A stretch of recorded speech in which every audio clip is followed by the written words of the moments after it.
What is going on, everybody? UFC Vegas 108, the recap. Two fight of the nights on the card. Don't see it all the time. Yeah, lots of violence, lots of action, couple bad bounces, couple good bounces. But as a whole, I mean, this is a fun card, International Fight Week. Today is actually my birthday, so I'm just going to try to keep this thing low key short for my standard, which I mean, I'm probably still going to ramble on in a few spots. But yeah, all the same, let's figure out what went right and what went wrong. Starting off with little women's MMA action in the first fight of the night. Piera Rodriguez versus Caitlin Souza. I think everyone kind of figured out if Rodriguez was going to win this fight, he was trying to just exploit some of that takedown defense from Caitlin Souza. Caitlin Souza can strike. She's got some legitimate power. She throws okay combinations from time to time. Can be aggressive in your face, but you're giving up takedowns to Merrick, man. You're taken down by Angela Hill. It's like that is the path to victory, and Rodriguez did that. What I did find, though, is that Rodriguez's top control wasn't exactly all that good. Like you see in the first round, 2 of 3 takedowns, but just a minute 37 of control time. In the second round, she got 3 of 5 takedowns with a minute 28 of control time. In the third round, 2 for 2 with a minute and a half. So like she would get these takedowns, and then within, I don't know, 20, 30 seconds, I feel like Caitlin Souza would just kind of either create a little bit of space, create a sweep, get back up to her feet. I wouldn't say just like power her way out of these spots, but yet Rodriguez wasn't really as physical as I thought she might be once she got the top control. Standing, Caitlin Souza a little bit faster, a little bit sharper, but again, Rodriguez's gas tank held up. She kept crashing the pocket. She'd land a couple of good punches of her own. It was that ability to mix in those takedowns. Now you'll see it's a split decision 29-28 across the board, just depending on who you went with. And this is a fight where you got multiple takedowns in every single round. The striking numbers favored Rodriguez in basically every single round, and yet one of the judges did see fit to give it the other way. So I think it was just like optically, your opponent keeps getting back up. She's landing some decent shots. Rodriguez is, marching forward, but she's a tad bit flat-footed. She's a tad bit slow at times. In the second round, it looked like she was starting to fatigue. And then I wouldn't say hit a second wind or hit a second gear, just didn't tire. It looked, body language looked like, oh no, maybe she's exploded into too many of these takedown attempts, but she does a good job. Use, her limited footwork to kind of sail out of harm's way, get a little bit of a breather, build up some energy, and then just go right back to it. Dog on a bone, get those takedowns grinded out. I did think Rodriguez won the fight. Again, she did land the more, I wouldn't say the more damaging blows, but she did have the more significant shots, I thought, plus the takedowns, plus, the control time just felt like she had done enough to win it. But yeah, again, it was a close fight. You wouldn't fault, I guess, the one judge for going the other way. I don't agree with it. I felt like Caitlin Souza lost fair and square, but it was a close enough fight. So not going to hate it too much. Moving down, we got Rafael Estevam versus Felipe Bunes. So Estevam does end up winning the fight, similar to Piero Rodriguez. He just scores a whole bunch of takedowns, which, is fair. But this one is a real good indicator of why Rafael Estevam, even though he's undefeated, not a guy long term that's just going to, always get the right judge's decision, because he doesn't land a ton of ground and pound. He's open to his opponent throwing up submission attempts or just having these visually good moments. And even though I don't think anybody disagrees that Estevam won this fight, it's important to note that it's a 29-28 across the board, right? So which round does Bunes win? Well, either the first or the third, but they're pretty well similar. I mean, the first round he outstruck Bunes 8-7. It's the submission attempt. And it's like not an inverted triangle choke. It's kind of like a buggy choke, throws up the legs, has the head. Don't think this thing is super tight, but you've got your opponents locked into place. Estevam's not landing any ground and pound. Estevam's not framing up and landing some short elbows. Estevam's not landing knees to the body. He's mostly just sitting inside this choke, defending, keeping his composure, keeping relaxed, getting that air to his brain. But it's not like he's doing anything. So when you look at it, it's like, well, the striking numbers are close, and there was one submission attempt the other way, but it's the control time, right? So I mean, that was the round that I thought Bunes gave the best account of himself. The second round, it's like the only real difference is there's no submission attempt. And yeah, Estevam doubled him up in the significant strikes, got those takedowns. It looked like Bunes was starting to fatigue in his own way. But considering the judges had given Bunes the first round, even with an Estevam second round win, or second round, he wins the second, still 1-1 going into the third. And the third kind of plays out similar to the first. The submission attempt wasn't as close. There was more control time for Estevam. But again, it's just the striking numbers are close, and there's a submission attempt. So because it's 1-1, all you need is for 2 of those 3 judges to say, well, Bunes landed a few more strikes, and he had a legitimate submission attempt. They didn't value this one as much as the first. No problem. I just mean it could have definitely gone the other way. And this is another spot where Estevam wins. He gets 5 takedowns and he lands 33 significant strikes. When you look at him as a whole, it's like now he's landed 33 against Bunes, 11 against Aguilar, 18 against Charles Johnson. As far as the UFC goes, because this is a contender series fight, but as far as the UFC goes, it's like, yeah, that was a career high. In 3 fights in the UFC, he landed a career high 33 significant strikes. It's a good outing for him. But at some point, they don't like this style. 3 straight decisions. It's not super exciting. And if they're willing to cut a Martin Budai, who's like 6-1 in the organization, they cut Jared Roshaw when he was 3-1 with the organization. They cut Arjan Bular when he was 3-1 with the organization. They don't care. Winning's not enough. You got to win, and you got to also go out there and impress. Estevam misses weight. Estevam is a weight bully. He can't even make the actual weight class. If you moved him up a weight class, what he's doing here would be rendered nullified, really. I think he's in a rough spot, man. He's got to figure out how to make the weight. But beyond that, I was actually hanging out with a good friend of mine, John, yesterday. And he's a manages some really top prospects. And he was talking about how, like, I have to have these conversations with these guys that it's like winning is not enough anymore. You got to win. You got to look good doing it. You got to get on the mic and say some stuff afterwards. Or at the very least, like, you got to be finishing these guys. It's one thing to be like, oh, George St. Pierre just dominated. That's fair. Domination is one thing. You're not going to get those high profile fights unless you have some nice finishes. And George, of course, George had a ton of nice finishes in the lead up to his championship run, which was then mostly resulted in him holding guys down. John Jones had a lot of great finishes, and then eventually got to a spot where he was just holding guys down. Like, I get it. Winning is the most important thing. But if you're a young prospect coming to the UFC, trying to turn some heads, trying to, make a name for yourself, it's just not enough to just get multiple takedowns, land no real strikes, land no submission attempts. I guess in the Charles Johnson fight, he threw up 1, but against Jesus Aguilar, it's Aguilar trying the guillotine chokes. Against Bunes, it's Bunes throwing up the hips, trying to isolate an arm. Like, they're trying to work. You're just taking them down and holding them down. So, clean win. Estevam was a really big favorite, and you can see, even though he wins, it's a 29-28, and it didn't visually look that great. I'm not opposed to betting this guy, don't get me wrong. It's just when you get a minus 600, minus 700 price tag with him, it never feels like he wins by that great of a margin. Although we love takedowns and we love that he's got a suspect gas tank, and the weight cuts, they're not going to get any easier. So, clean win in its own way for Estevam, just not like the most thrilling of performances, I guess I should say. John Yannis versus Austin Bashi. This one was important for Bashi because loses his UFC debut, highly touted prospect. This is his chance to get it back on track. And again, he's so young that losing is a good thing, man. Go back to the drawing board, make some improvements. Where did you go right? Where did you go wrong? And come back as a better version of yourself. It also, it helped that his opponent got hurt. John Yannis comes in short notice in its own way. And John Yannis is just really not a 145. I understand he just won the Fury title. Quality little win over there. But again, it's like, he just doesn't seem like the biggest 145er going. Scrappy, tough. If he can drag you into deeper waters, he can make it happen. His other previous 2 losses were by split decision. So this is a guy that's shown, a good degree of durability. But yeah, Gabriel Wanderlei took his back and choked him out, and Bashi knew the exact path of victory as well. Take this guy down, take the back, grab the choke, put him away. It was a nice performance from Bashi. Again, something that he needed for Yannis. It's tough to say. He's kind of fighting a guy that's just twice his size on short notice. You don't want to write the guy off or anything. I don't think he's elite by any means, and I believe he's 31 years old. So he'll have some more fights in the UFC. Maybe he'll have a couple fun slugfests here and there, but I don't really see him breaking into the top 15 at any point. And then for Bashi, yeah, at some point I think he absolutely breaks in the top 15. It's just he's young. Time is on his side.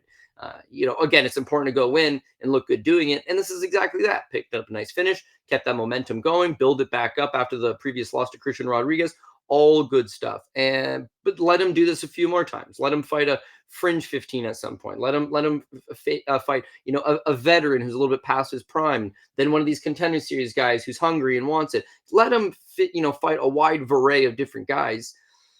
And yeah, I think that Bashi's got a lot of good qualities to him. Obviously very athletic, fast twitch muscles, 0 to 60 like nothing. His takedown game is very, very quick. I mean, he's got great timing to get to the hips, and then he showed his submission game today as well. So Bashi's a legitimate prospect. This is a solid win for him, and the train will move on for him. And then for Yannis, yeah, man, you stepped up short nose to take on the super prospect. I keep saying up a weight class, but it's like Yannis has fought at 145.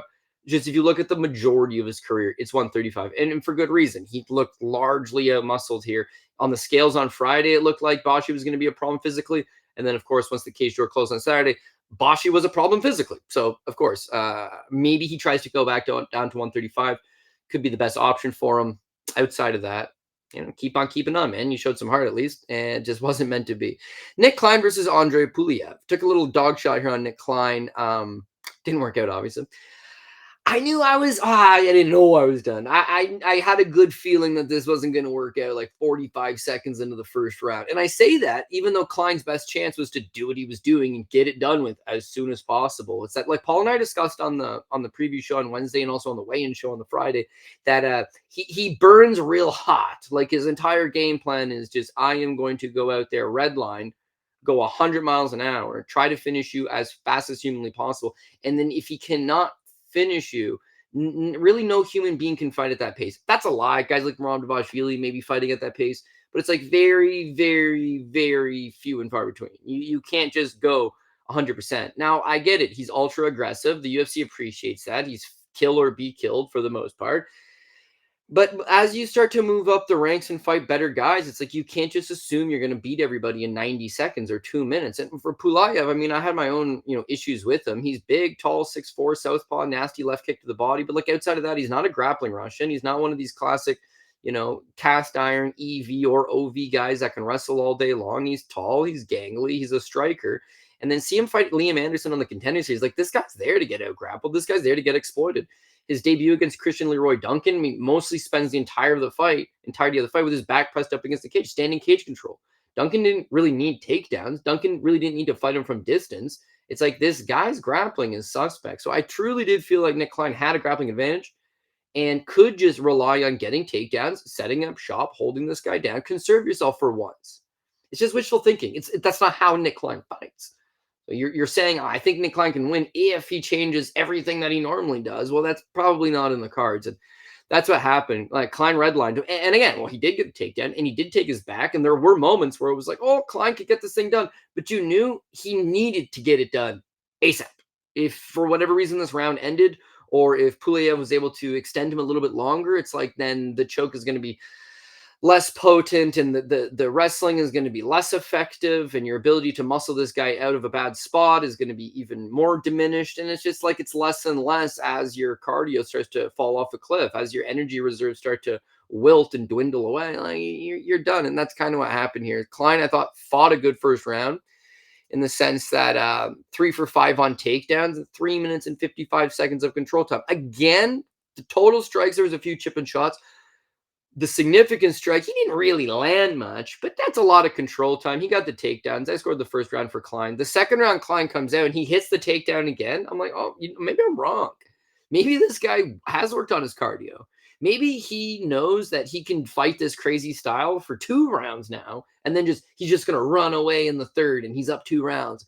Maybe that's the spot. He guts the takedown, perfect, and it's like as soon as Pulyaev created space and got back up, I don't want to say Klein quit. It was like his muscles and his body are just no longer reacting to what's going on.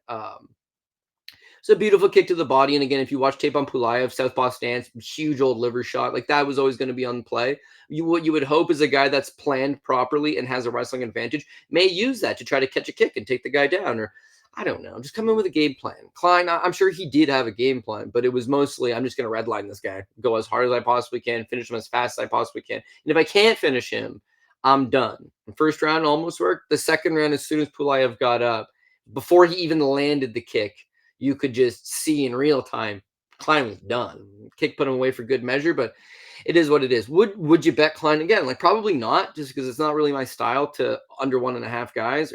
He didn't even make it to the half. He just got the under 1. This guy can do it in 1 round. Not bad. If Klein is a giant underdog, and I understand he was an underdog here, but it was only like minus 145 when I got it. I think he went off like, I don't know, plus 115. It obviously didn't matter. He lost in either scenario. It wasn't like he was a 3-1 underdog, a 4-1 underdog. When he won on the Contender Series, he was check over here. Bam. Shared this tab instead. Oh, Tricky Nicky. Really, that trick only lasts for 5 minutes, but is what it is. Unless he was in great scales on the... No, that's wrong. That's totally wrong. He was a big underdog against Geraldo Souza on the Contender Series. Pulled it off. He was a plus 750 against Mansour Malik. Won the first round against him. And then Pulyaev, yeah, they got him here at plus 110. I guess maybe that's what it went off at. I really don't know. Point being is that he's perennially been the underdog, and that fight style of his, if they're going to give you him at 4-1, at 5-1, it's like, sure, I suppose this guy's not for lack of effort. He's going to go at you 100 miles an hour and try to get the thing done.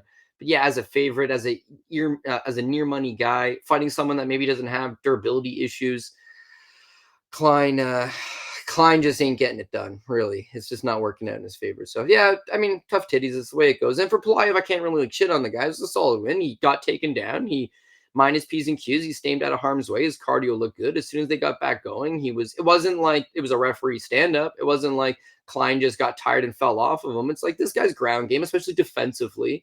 It's there. He can throw it off attacks long enough to get back to his feet. And when he gets back up to his feet, just like his mentor Alexander Shlemenko, he's got some pretty dynamic offense, whether it's a big old body kick. Shlemenko used to spin a lot more than Pulyaev does, but point being is that Pulyaev is, because he's tall and he's long, he's going to give a lot of guys problems, whether it's a knee up the middle or the left body kick, whatever the case may be.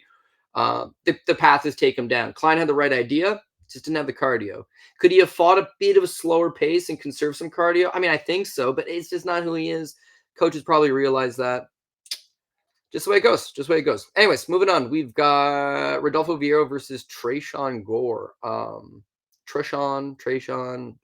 I'm not 100% sure. I'm suppose different people will pronounce it different ways. Yeah, I mean, with Rodolfo, I figured he would shoot a whole bunch of takedowns, and I thought he'd get a few, and then all he would really need is a few to get the sub. But that wasn't really necessarily the case. I mean, 1 for 14 is not unusual for Rodolfo, who be rocking a 26% takedown act. I feel like it's honestly less than that, but all the same, it's like he's known to shoot a pile of takedowns and really, and I kept mentioning it. It's like, even if you don't get them, just make the guy work. Make the guy work. Gore's not deep in the cardio department. So not because like he doesn't have a good gas tank that we know of. It's just his fights don't really get extended late. Well, pretty well ever. So how could you, say Gore is going to be ready for the deeper waters when him and Brian Battle went to decision 3 years ago? I mean, over 3 years ago. I mean, he tired pretty good there. Brundage is done in 1. Josh Frem is done in 2. 49 seconds into the second. Tricoli, it's done in 1. Tulio, it's done, just past the midway point of the fight. So with Rodolfo, it's like just keep shooting takedowns, and even if you don't get them, tire the guy out. But low key, it's like Gore's going to be waiting for the takedown so often. They'll probably just fight with his hands low in anticipation of you shooting a takedown. And if the takedown don't come, it's like you're free to just get these punches off on him. To me, that's what Rodolfo did. He outstruck him in all 3 rounds. Yeah, he got the takedown in the first. Wasn't able to get that razor quick submission, as maybe some people believe high-level BJJ black belt of that nature would be able to grab. But then after that, it's like I think he just kind of realized, like, I don't got to overexert myself with the takedowns. I'll keep changing levels. I'll shoot a few in the mix, especially just to keep him guessing. But, like, I'm not seeing the threat or the danger coming back at me. Gore's not unloading on these big punches. Gore's not really landing anything of note. He's not overextending. He's not throwing in combination. He's not sitting down on punches. He's like kind of just looks in survival mode, waiting for the takedown, allowing Rodolfo Vieira to beat him to the punch. So, I mean, Rodolfo had better striking, he had better cardio, pretty well had him beat across the board. And I mean, I do think this is a tough spot for Tresean. The UFC has really done this guy no favors. I mean, when you look at him, he's be rocking a 5-4 pro record. And he's 31 years old. This is probably him at his best. But yeah, I mean, like, first and foremost, he makes it to the Ultimate Fighter. He's got an alleged 3-1 record. Nice win over Tanner Sarkello and Robert Hale, by the way. But all the same, he got on to the Ultimate Fighter 3-0. Had taken a split decision over Prince Ellerby. And he's 1-3 now. Okay, took a split decision over him. Then LJ Jones and Christian Eccles. Eccles is actually the only one that kind of made it. He's 7-4 now. But I mean, he's not exactly good. Those are your 3 wins, and then boom, you're on the Ultimate Fighter at 3-0. It just seems like a little bit much. Back in the day, they used to do it all the time. There's guys on the Ultimate Fighter at 0-0. Amir Sadallah actually won the Ultimate Fighter, and his pro debut, because those are exhibitions on the Ultimate Fighter, his pro debut was the finale in the UFC against CB Dollaway, and he beat CB Dollaway, crowned the Ultimate Fighter winner, and it was his pro debut. He's 1-0. You don't see that anymore. It's like these guys have to get 7-8 fights. A lot of them go the Contender Series route. I think they gave him a great disservice from bringing him on at 3-0, but to his credit, he beats Ryder Newman, beats Gilbert Urbina, and then he suffered an injury. So he didn't get to fight in the finale. They instead say, you know what? We're just going to sign you outright. You went 2-0 on the show. You're still only 3-0 as a pro, and we're going to let you fight Brian Battle in what should have been the finals. Once you lost to Brian Battle, just like everybody else from that season who lost, you go back to the drawing board. You go back to the regionals. No, they had already given him a contract. So even though he lost to Battle, they kept him. And like to his credit, he did beat Josh Frem. He did beat Antonio Tricoli. He's got 2 wins in the UFC. But you're learning on the job. Now you miss weight against Rodolfo. You're 31. You have a 5-4 pro record. Could he be in an LFA? Could he be on just a different organization? Could he be in a Tough Enough in Las Vegas? Like, yeah, like I'm not even saying this guy needs to fight for a premium regional. He doesn't have to go to the UK and fight for Cage Warriors against someone decent. He doesn't have to go to Octagon MMA. He doesn't have to be the B side against some big European promotion or some, top up and coming UK star. It doesn't have to be like that. He can fight in B2 fight series, or you could fight in, as I mentioned, a Tough Enough, or maybe he can fight in like a CFFC, which is actually pretty high level. But point being, just like, yeah, getting out of the UFC would probably be in his best interest. Now, currently with a 2-4 record with the promotion, I would assume that this is the end for him. I was shocked that they didn't cut him after the Tulio fight, and I understand it's like, well, it snapped a 2-fight winning streak. Why would you cut the guy? It's like he's got a very greenness to him. You need this guy to be building up, and fighting guys like Rodolfo Vieira, multiple time Brazilian Jiu-Jitsu black belt, world champion. It's not an easy task. Rodolfo, meanwhile, 35 years old. It's like, you expect this guy to slow down at some point, but Trayshawn Gordon loved the win, but he beat him. Armin Petrosian, that was a nice little win. Cody Brundage, I really don't like Cody Brundage, and he kind of lost the first round to him and got dropped. By no means is this guy a world beater, but he's credible enough to hold down a roster spot. And whereas, we just watched Marcus Buchecha a couple weeks ago, it's like he's, their live or die by their takedowns, not their takedowns, their jiu-jitsu, and they don't have the wrestling to get it to the ground. There really is no plan B. Rodolfo showed that, well, there is a plan B. His wrestling went 1 for 14 as it usually does, and therefore he couldn't really use his grappling, so he relied on his striking. I thought he made a lot of improvements. I thought he landed high volume, through 159 significant strikes, landing 55% of them. Gore, he's just swinging at air. He's too afraid to close the distance because he thinks he's going to get taken down a reactionary shot. And he's too afraid to just open up with extended punches, thinking Rodolfo's going to change levels and come under one of them. Just seemed like he was fighting like a cat, a little, I want to say scared. The guy's a badass fighting in the UFC and taking on a tough fight like this, but really just didn't want to engage, want to play safe, did play safe. Didn't have to go to the hospital afterwards. Didn't take some significant amount of damage. But all the same, it's like if you're going to fight like that, you probably won't win either. And he did not win. One judge gave him 1 round, but I thought it was 30-27 for Rodolfo. Now, Rinya Nakamura versus Nathan Fletcher. Yeah, like when you talk about a young guy needing a bounce back fight, this is exactly what Rinya needed. But just one of those, not how I thought the fight was going to go. We had Rinya winning. We thought that Rinya's superior wrestling would be the path here. With Nate Fletcher, he's just, there's no real X factor to him. I mean, he's a tough UK kid, scrappy, got some heart. In his last fight, it's like he's losing, but he fights right to the end against Calvin Lathran. A lot of people thought it was a robbery decision. I don't necessarily agree with that, but he landed the more damaging blows. He was there to fight. His opponent, we just talked about guys that win and then get cut from the promotion. Lathran got cut after that fight because not really fighting, is he? You're trying to just hold a guy. That's it. And just hold a guy. Ultimate holding championship. Take a guy down, hold him. If I can't take him down, I'm just going to hold him up against the cage. If I take the back, then just body triangle and both hands clasped and hold on for dear life. It's not really like a fight. So with Fletcher, it's like you knew he was going to come out here to fight. And I thought that Rinya using his wrestling would be the key. Rinya didn't use his wrestling at all, which I figured if he doesn't use it, he's going to be in trouble. Didn't need it. Beautiful little stab. Like it's like a toe stab, which you used to see in kickboxing a lot. It's not really like a front kick, but it's like you're pointing the toes, and it's like a stab. It's not a push. So it's like a quick little shank, like a prison shank. When you land a nice little body kick like that, you'll see the guy, his face is fine. His body language at first seems fine, and then it's like you just melt. And that's the problem. It's a lot of times it's delayed reaction. Your mind's like, I'm still good to fight. I'm not hurt. Your body is like, I'm shutting down currently. Goodbye. Boo, boo, boo, boo, boo, boo. Into the ground. So it's not no knock on Fletcher's durability. You don't see a ton of body finishes, but You saw one earlier on the card, and yeah, this is what happens. It's just like a nice shot to the chin. Even if you've got great durability, it hits you right in the right spot, you're getting knocked out. A nice little liver kick, a nice little shot to the body. If it lands right in that right spot, I mean, it causes a lot of damage. Rinya, we know he has the wrestling. So in one case, it was nice that he was able to showcase something else. He can strike a little bit as well, and I think that's super important because wrestling's not always going to work. And again, as you start fighting these upper echelon guys, some of them may have some wrestling as well. What is the plan B? If you live or die by this one thing and it doesn't materialize, you just going to accept your death, or do you have maybe a little another trick up your back sleeve? It doesn't have to be a world class skill, just something that you're competent in. So with Rinya in his last fight, he throws so little strike standing. And I get it. Gafarov's kind of a tough fight in its own right. But yeah, he just didn't look like he was looking to engage. This fight is kind of over before it started.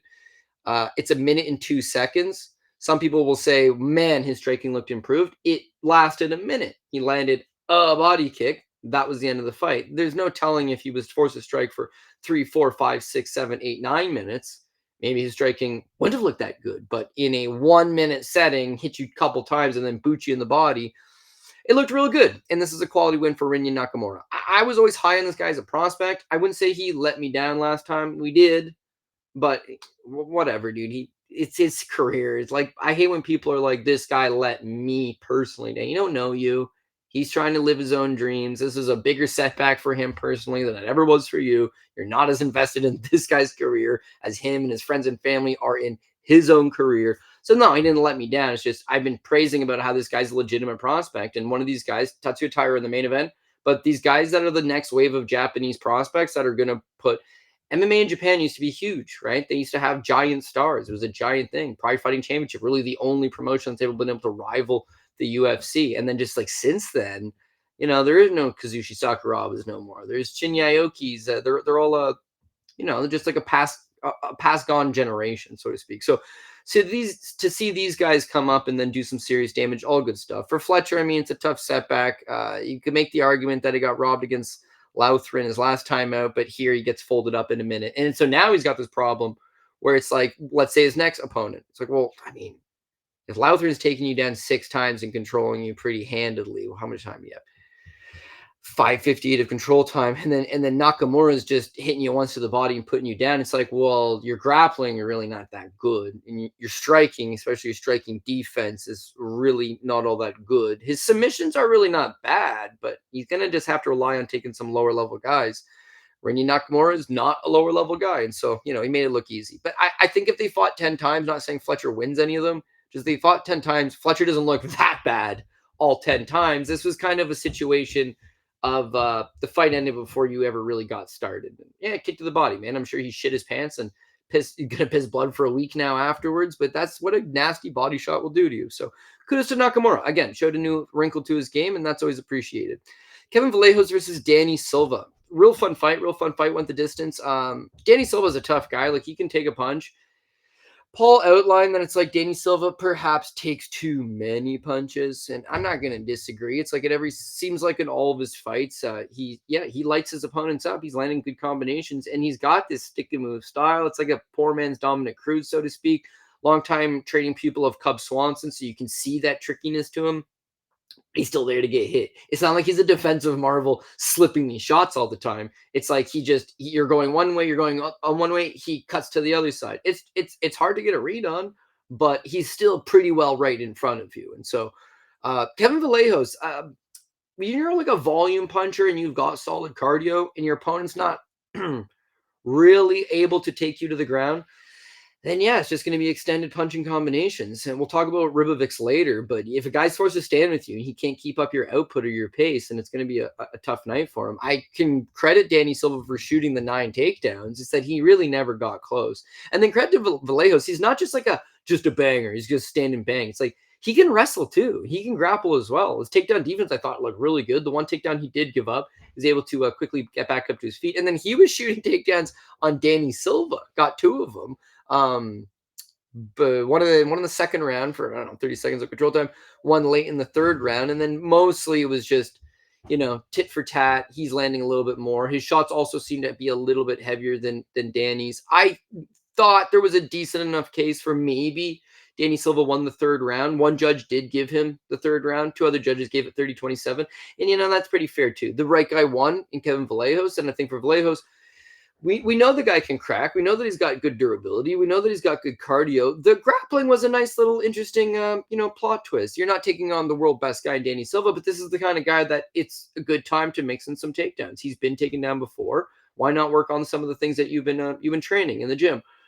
Flip side to that, it's like, well, this is an offensive striker, and guys are going to be wanting to take you down now. What's your takedown defense like? Again, not the highest barometer test in Danny Silva, but yeah, he got you down 1 on 9 attempts and really didn't get much control time out of it. So I thought it was a pretty clean performance from Kevin Vallejos. He was a sizable favorite. This wasn't the easiest fight in the world, always a 4.5-1 favorite, and he beats him 9 out of 10 times. Yeah, I agree. He probably beats him more often than not, but it was still a competitive enough fight. It went to decision. Argument that Danny Silva picked up a round off him. They both landed some good shots. Just Vallejos was in the driver's seat. He was in charge, right? And that led to the decision victory. So quality win for him. I think there's bright things in his future. At the very least, more fun fights, which is always a good thing. And then for Silva, there's nothing wrong here. You fought a good up and coming prospect. It was a fun fight. You gave him a go. Came up short. They're not looking to cut guys like that. Even guys like that lose, they're not looking to cut you. Did you come? Were you entertaining? Were you willing to take tough fights? Check the yes, all those boxes. Well, winning's not everything. Winning's nice. Winning's how you get that double check. But in this case, Danny Silva's got a job with them. I think they were content with that. Neil Magny versus Elizeu Zaleski dos Santos. Listen, this was kind of two older guys. So like one of them was going to get that win. But Neil Magny, man, cardio is king. Cardio is king. You can definitely look at Neil and say, durability is not what it used to be. Maybe his speed's not what it used to be. And maybe that smothering grappling, it's not bad, but maybe it's not what it used to be. But his cardio is as good as ever. Cardio is still king, man. You can take these guys into deep waters, especially if they're a little bit suspect, especially if they're a little bit older. You can still make something happen. And with Zaleski dos Santos, he's 38 years old. I think if this was a prime version of him, he likely knocks out this Neil Magny. If this was a better version of him, this guy's got a lot of big wins in his career. Scroggin obviously don't matter, but guys that aren't on his level ain't going to last long. Beyond that, it's like he scored clean knockdowns over a lot of high-level guys. The Benoit Saint Denis fight was an absolute drubbing over a guy that ended up being pretty decent. Of course, he's got the knockout win over, where is he at? Sean Strickland, spinning heel hook kick. At his best, he's dynamic. Knockout win over Akhmari Akhmedov. That was a real nice one, knee up the middle. It just seems like he's had a lot of injuries. He's most definitely slowing down. And beyond that, it's like the first round, I didn't think he looked bad, right? I thought he won the first round. Got some control time. Didn't really land any of those takedowns. Was able to just outmuscle Magny a little bit in the clinch. And then landed, in my opinion, just maybe the better shots of that first round. Second round, he goes out there and he completes the takedown. He's on top. He's grinding up some good top control. You can see that Neil Magny just biding his time, waiting for his moment. And you can see Zaleski dos Santos' power bar is just decreasing by the minute. As soon as Magny got back up and reversed the fortune and all of a sudden started shooting his own takedowns, took down Zaleski dos Santos twice, that second one flattens him out and just goes to town. There's like hardly any time left in the round. It was effectively 21 seconds left. When you got a guy flattened up like that, how are you going to defend yourself? And we often discuss, it's like, okay, guys on your back. Well, what do you do? Your best place to be is to have him on his back on your back. So essentially he's on the canvas. Now he can't really generate a ton of power. He's going to punch you in the face, no doubt about it. But because he's lying on his back and you're lying on top of him, it's going to be hard to generate some big power. He's going to fish for that choke all day long. So you maybe got a 2-1, but that's where you're safest. If you're belly down, so your belly is on the canvas, he's on your back, you're dead, dude. You're dead. You can't see the punches coming. There's no real way to defend yourself. If you try to cover up, they're just going to grab your neck. And the bottom line is a lot of refs will not allow punches to the back of the head. But when a guy's turtling and you're landing 20 punches, 2 or 3 of them will stray to the back of the head, and it's just part of the game. They're not going to stop it. They're not really going to say much about, hey, watch that punch to the back of the head. But, bro, it's already done damage. So it's just a really bad place to be. And as soon as Neil flattened him out, You can see that Neil ain't going nowhere, man. It was kind of a classic Neil Magny performance in the sense that his only other win in recent memory with the Mike Malott fight, kind of similar. Yes, he needed Mike to tire after 2 rounds in that one. He only needed Zaleski to tire after one here. But yeah, just like bide your time, take that early beating, slow this guy down, negate a lot of what he's doing. And the second he starts to slow down, put your foot on the gas pedal because cardio is your biggest weapon at this point. Of course, Magny's crafty, and of course, he can strike and he can grapple and he can wrestle and he is decent at submissions. But his biggest weapon is his cardio, training at altitude, having as much experience as he has.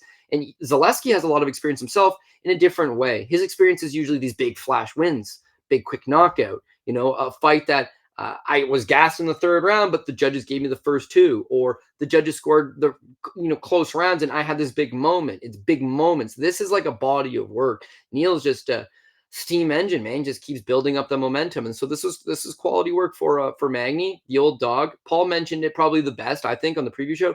He was like, Neil is a gatekeeper to the stars. If you're Carlo Paredes, you're gonna pass this test. You're legit. Michael Morales, oof, this guy's legit. He's going to pass these tests. Ian Gary, well, he's a top 5 guy right now. He passes these tests. Gilbert Burns is a former title challenger. He smokes him out of the water. If you're less than that, Neil Magny is the guy. He is going to tell you who's a top 10, who's a future top 5, and who's just a fringe guy or maybe just outside. That's what he does. This fight against Eliza Zaleski dos Santos is 38 years old. He's not a top 15 guy, and he ain't going to be in the top 15 probably ever again. So these are actually the spots that Neil Magny doesn't really struggle against old guys. He struggles against the future of the division. Anyways, his contract's going to get extended. His job with the UFC is going to, keep on going. And for a guy like Neil Magny, you love to see that.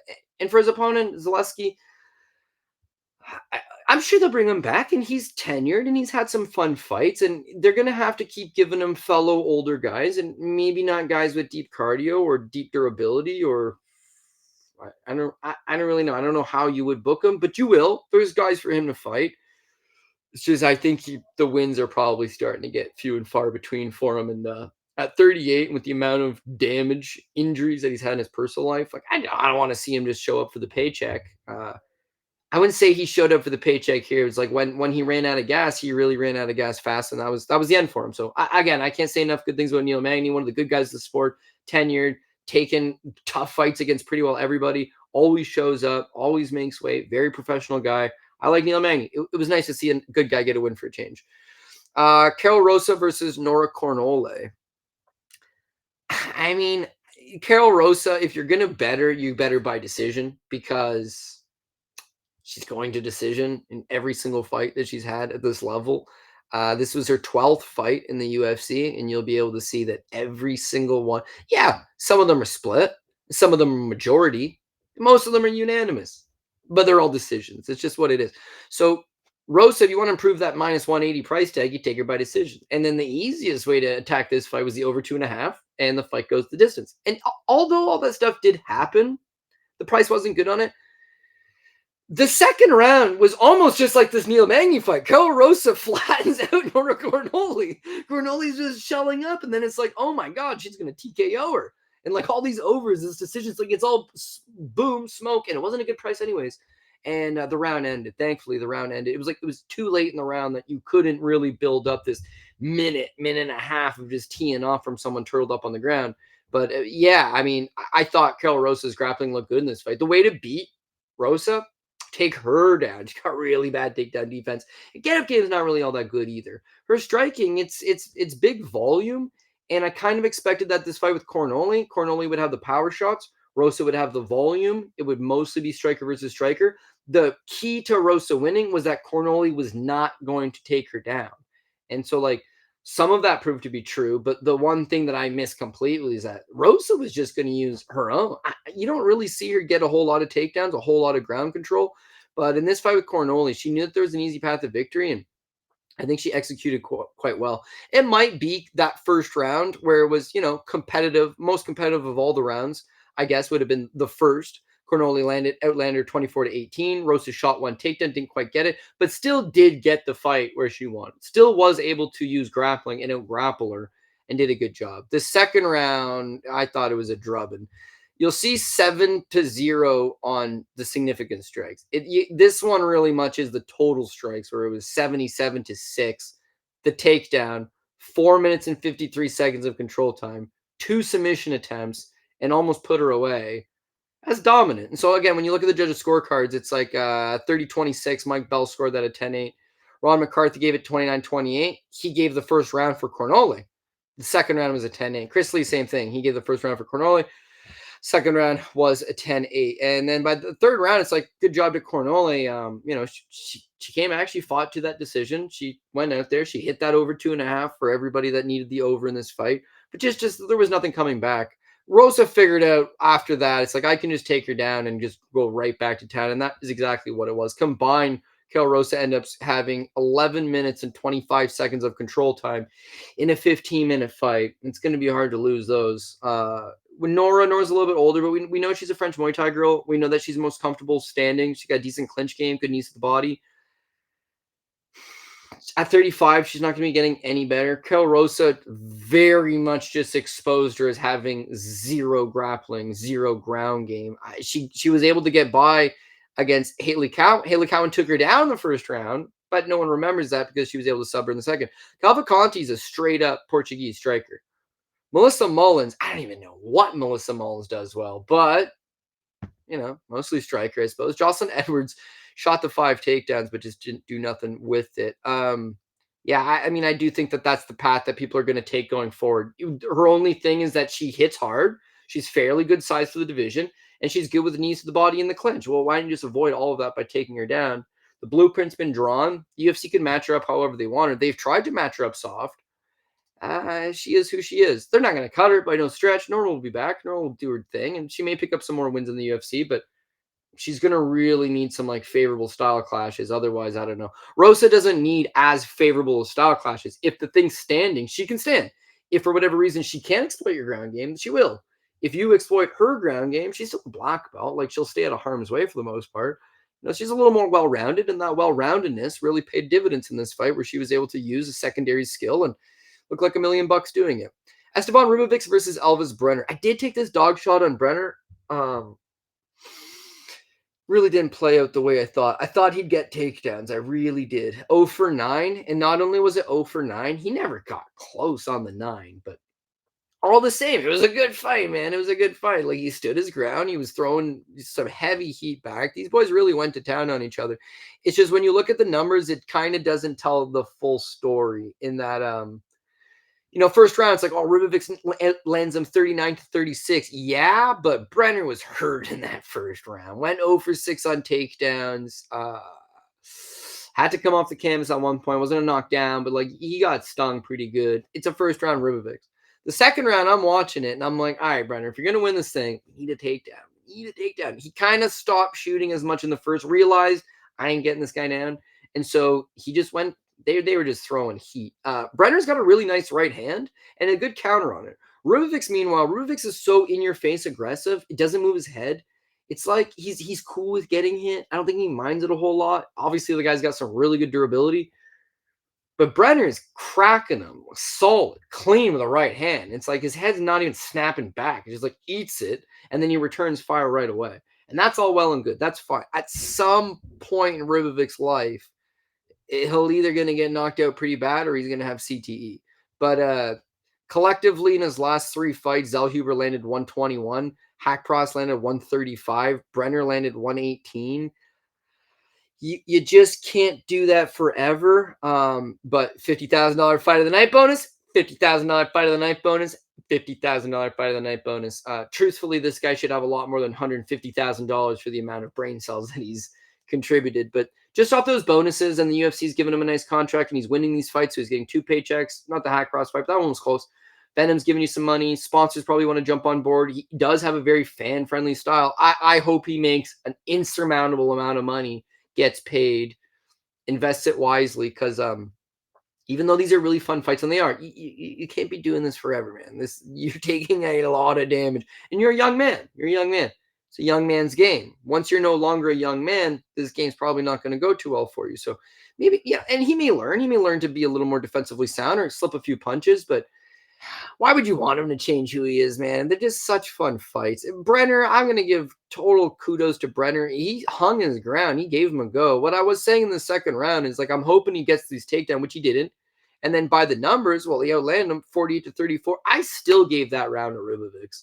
It's like part of its body language. I don't know. You're always looking at the guy moving forward, which Ribovics is perennially moving forward.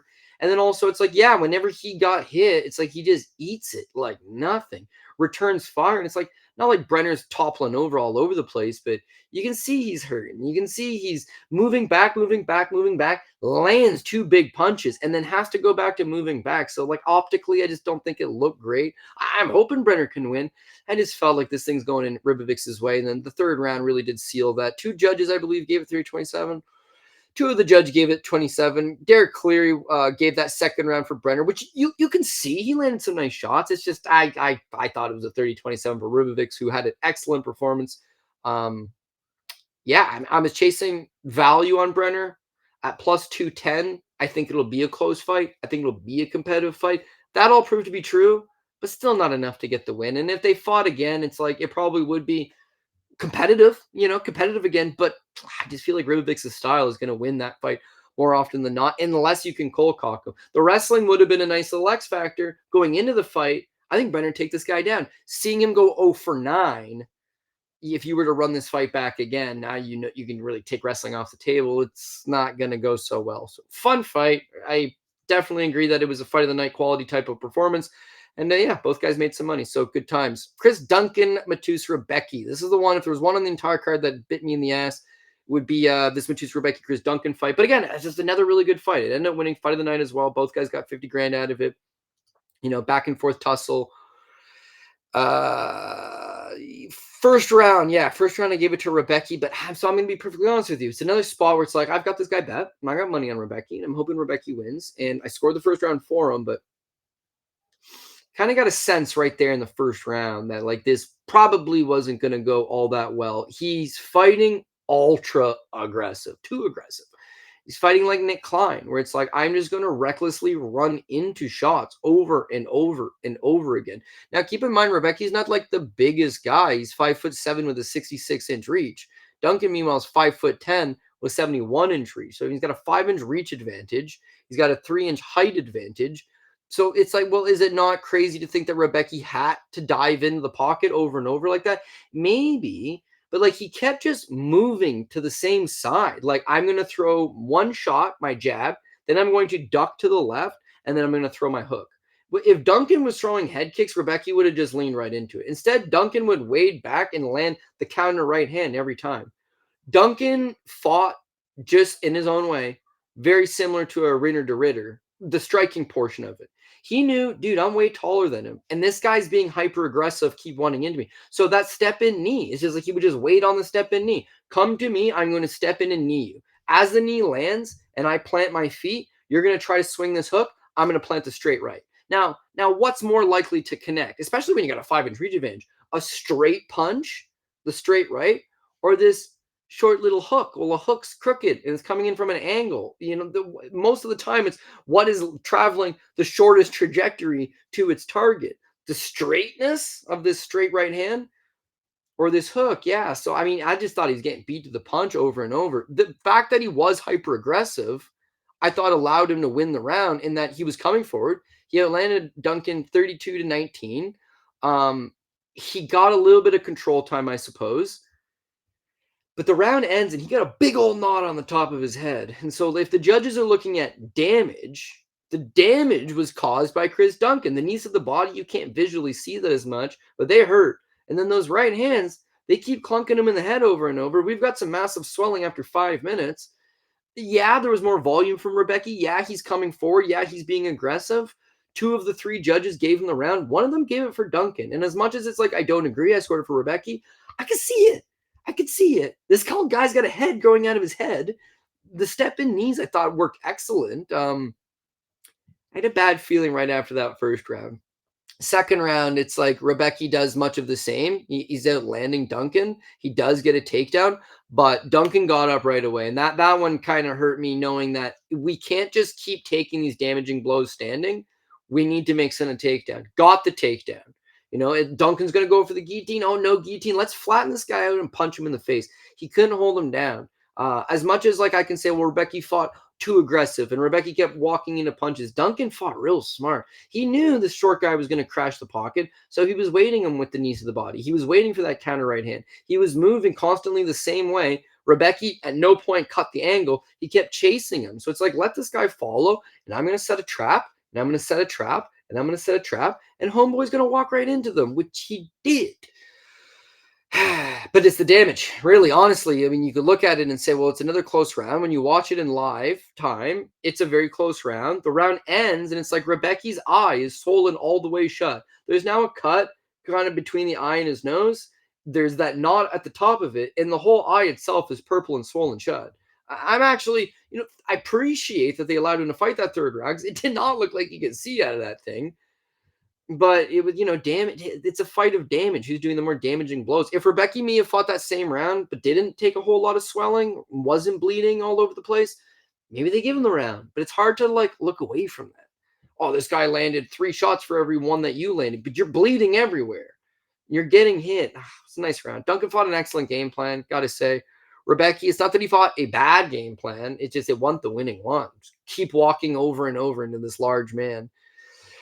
It is what it is. So obviously they got it 1-1 after the third. I can't disagree with it. Goes to the third round, and Rebecki, to his credit, he puts it on the line. He's gonna throw out whatever he's got. He's got the heart of a warrior. He's fighting for your dollar, but because he's a little bit shorter, he's coming up short a lot of the time. Couldn't get the takedowns going. The 2 that he did get combined had 40 seconds of control time, so it really wasn't much on the control time side of things. And then he eventually. Duncan's bleeding all over the place too, but it ends and Duncan throws his hands up and it's like he's got some blood. And Rebecki, meanwhile, he ain't throwing his hands up and his face is just swollen shut. His nose looks busted. It's black. It's blue. They all went to the hospital. Both of them went to the hospital, and really no surprise here. But the fight prior, Brener and Ribovics also both went to the hospital. It was just that kind of fight. It was a car crash. It was a car crash that unfortunately didn't work out. Duncan fought an excellent game plan. He's much improved. I chased that Rebecki by knockout prop as well. It was kind of in that range of plus 185, plus 200. I just didn't think Duncan was going to take the punishment. Even if you got to chase this guy down and he's landing some counters, make him second guess himself, and Chris Duncan will quit. And he didn't. So I do have to apologize for Chris Duncan. He showed off a lot of resilience. It was a tough first round. He took some shots. The second round, he adjusted the game plan and kept the course. In the third round, this guy's desperate. It may be 1-1. Who wants it more? Duncan stood his ground. He took some damage. He took some flush shots to the chin. He was bleeding. He was tasting his own blood. And at no point did that discourage him from just staying the course and executing his game plan and, and winning the fight, which he did. So all credit to Chris Duncan. He did what he had to do. For Rebecki, it's tough. It's like he's highly talented. The guy's got skills everywhere. It's just I'm starting to have a trouble betting him. In his first 3 fights in the UFC, it was easy money, but he's a 10-1 favorite, 4-1 favorite, 5-1 favorite, like a 12-1 favorite. So even a blind man probably could have gotten his first 3 UFC fights right. I took him against Carlos Diego Ferreira, and it cost me a PRP. I had every other fight on the card wrong other than Rebecki. I bet against him on Orlabai. I'm a big Orlabai guy, and the guy superhuman nature, and he took some damage in that fight too and just never quit. So I give him another chance, and so now I'm actually 0 for 3 in his last 3 fights. Having one time I bet him, he loses. The 2 times I bet him, he loses. The 1 time I fade him, he wins. Lots of talent there. Getting a little bit older in terms of, I think he's only 32. He's not old, but just old to reinvent your game. This is kind of who you are. You're a tad bit undersized for the division. Your wrestling really would have gone a long way in helping here. 4 takedowns on Diego Ferreira. That's huge. 3 takedowns on Mitbek Orlabai. That guy's gigantic. I really thought he would have more success than the 2 takedowns against Duncan. And I know it's 2 takedowns and a minute and 23 of control time, but really the brass tacks of this one is a minute is from the first round where he did not get a takedown. The second round, he got 1 for 19 seconds. The third round, he got 1 for 4 seconds. Almost won the fight just with his striking. If he could have figured a way how to use that wrestling more effectively, I think he could have won it. But this goes back to the props to Duncan, man. The guy's been training with Dustin Poirier. He's really put in some good work. He's made a lot of improvements, and his takedown defense held up. So quality win for Chris Duncan. And unfortunately, Rebecki just couldn't couldn't pull it off. Two guys from Sure Dog scored it for Rebecki. I was like, hopefully the guys from Sure Dog are right, which they never are. And then they never are right. And this was another case where they were wrong. And I can't disagree. I thought Chris Duncan won. Really close fight. Would have loved to maybe get a shitty little robbery our way. But the right man won. And it'd be tough for Duncan to put in that much work and lose. But yeah, if you just want to look at strictly on paper, you didn't actually watch the fight. It's like, dude, 32-19 in the first round, 38-25 in the second. That should have been enough. It damages a big part of it. And he wore too much damage. Tatsuya Taira versus Hung Sung Park. Tyra was obviously the pick of the week, and then it just disappointing that Rebecki kind of killed some of my Tyra value. But whatever, Tyra did what he had to do, and it was a very clean win. We all knew that he would get to the back. We all knew that he would get the takedown. He would be able to get the rear naked choke. It's what he does. He does it better than anybody. For Hyung Sung Park, it's not like he's a bad grappler or he's got no submission defenses. Tyra's on an entirely different level of grappling. You've been fighting guys like road to the UFC quality. In the UFC, it's been Shannon Ross, Carlos Hernandez. You're in trouble, man. This is a big jump up. This is not a big jump up. You've been beating contenders and looking good. It's not a big jump up. You've been beating guys. It's like you've done none of that, and you're now jumping into a headlining fight, which was not the original fight. It's originally Taira versus Amir Albazi. Winner of that is like putting themselves in title contention. Albazi, world-class flyweight, pulls out. This is a short notice replacement who had never beaten anybody in the top 75. Who's the best guy he's beaten? Carlos Hernandez. What would Carlos Hernandez be possibly ranked? Maybe 75 is a little harsh. Maybe like top 65. Hernandez is probably like a top 65 guy. So I don't know. That was obviously a tough task to jump in.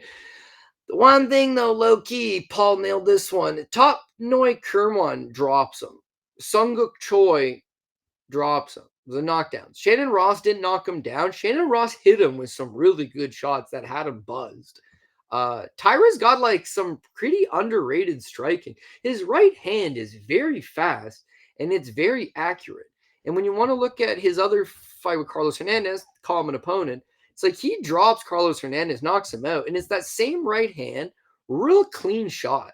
The Alex Perez fight, he ends up also getting a TKO. And his fight with Carlos Candelario, although it went to decision on the Contender Series, he scored a beautiful knockdown there with the right hand. So to see him go and drop Park again, it's like this guy can strike. And similar situation to we talked about with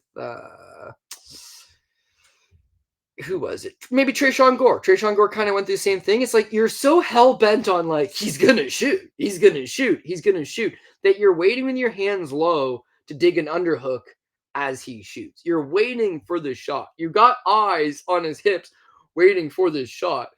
And he just buzzes you with that right hand. Is he the biggest power puncher? No. But it's the one you don't see that does the most damage. And like he's fast. You don't really see it coming. And the other thing is like you don't really expect it. I'm not expecting Tatsuya Taira to strike with me. I'm not expecting Taira to land with a big right hand. I'm waiting for this takedown and then boom, it buzzes you. And because it's so accurate, guy's obviously not Conor McGregor, but just like to steal a quote from Conor McGregor, it's like, I'm just going to butcher the quote now, but essentially, accuracy over power, which he's right. It's like timing beats speed, and that technique of just landing straight punches down the pipe, landing right on the button. It's not going to knock you out every time, but it's going to hurt you. It's going to discombobulate you. It's going to drop you to your ass. And at that point, Tyra can do what Tyra needs to do.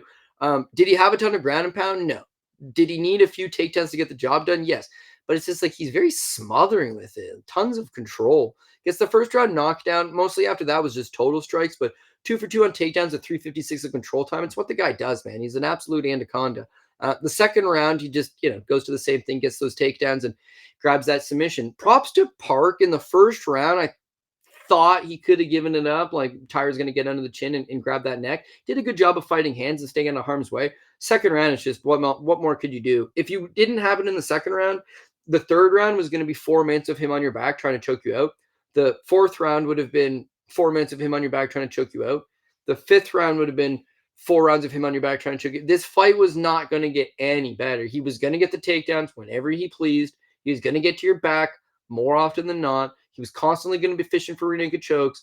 Eventually, one was going to stick, and the one in the second round finally did. So, Tyra's an elite level flyweight, no doubt about it. I don't think he's ready to be a champ by any stretch of the imagination, but because he has a very grappling heavy game, it could in theory work on a lot of guys. Steve Erceg's a top contender. Could Tyra not maybe jump on the back, neutralize him, make something happen?